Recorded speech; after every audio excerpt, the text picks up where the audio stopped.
de Jésus notre Seigneur, l'amour de Dieu le Père et la communion de l'Esprit Saint soient toujours avec vous. Nous sommes revenus au temps ordinaire en cette année C. Aujourd'hui, donc nous revenons à la lecture de l'Évangile selon Saint Luc, en continuant la lecture du prophète Isaïe au chapitre 66 et Galates au chapitre 6.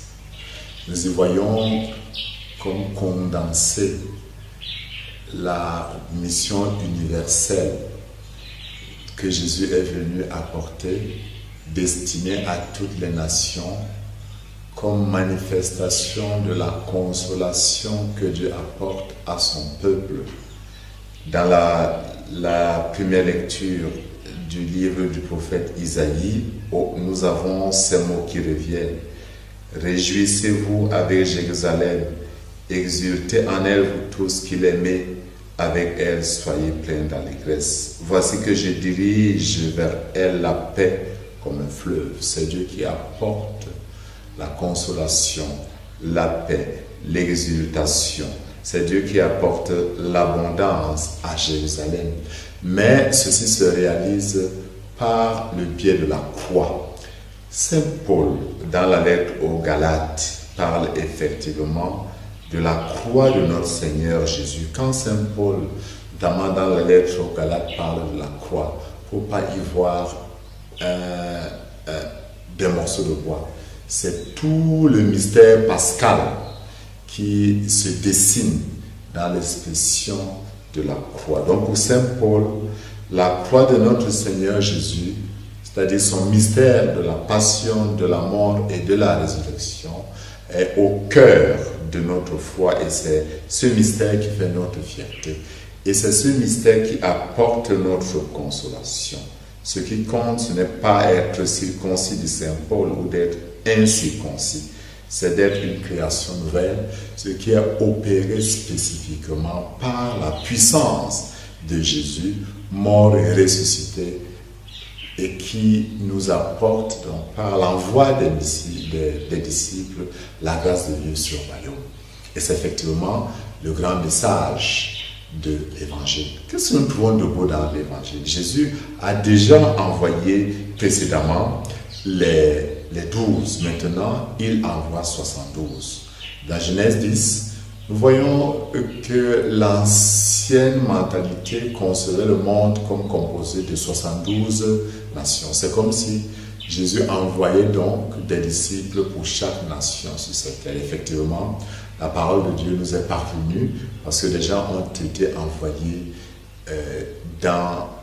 comme le Christ avait dit, aller de toutes les nations, faites les disciples. La mission est de porter dans le message de salut. Allez, voici que je vous envoie. Mais cette mission comporte des risques. Oui, Jésus dit à ses disciples d'aller. Il les envoie comme des agneaux au milieu de nous. Cette mission qui comporte des risques est toutefois caractérisée par une confiance, une puissance que Jésus donne à ceux qu'il envoie en mission. Guérissez les malades, annoncez le règne des cieux, et dites aux gens que le règne de Dieu est tout proche. Voilà les deux dimensions essentielles du message de Jésus. 1. Une dimension verticale, l'annonce du royaume, la présence de Dieu agissant par la puissance du mystère pascal qui apporte la consolation. Mais 2, il y a cette dimension de charité fraternelle, de communion fraternelle, qui est la manifestation, j'allais dire, charismatique, les guérisons, les consolations, les miracles que les apôtres accomplissent ensemble. Nous sommes au cœur du message évangélique que nous devons continuer à vivre aujourd'hui. 1. Proclamer cet ordre nouveau d'une vie d'intense révélation avec Dieu. 2. Apporter la consolation à qui est dans le besoin. Et ces deux missions incombent à chacun de nous, chacun à son niveau. Moi comme prêtre, moi comme évêque, moi comme laïc engagé, je dois dans le même temps, sachant que je suis envoyé, je dois être uni intimement à Dieu et porter au monde la puissance de la croix, comme Saint Paul dit. C'est elle qui doit faire notre fierté, c'est-à-dire le mystère de Jésus mort et ressuscité. Et dans le même temps, je dois être celui qui apporte la guérison, qui console, qui au nom de Jésus soulage le malheur de celui qui est dans le besoin.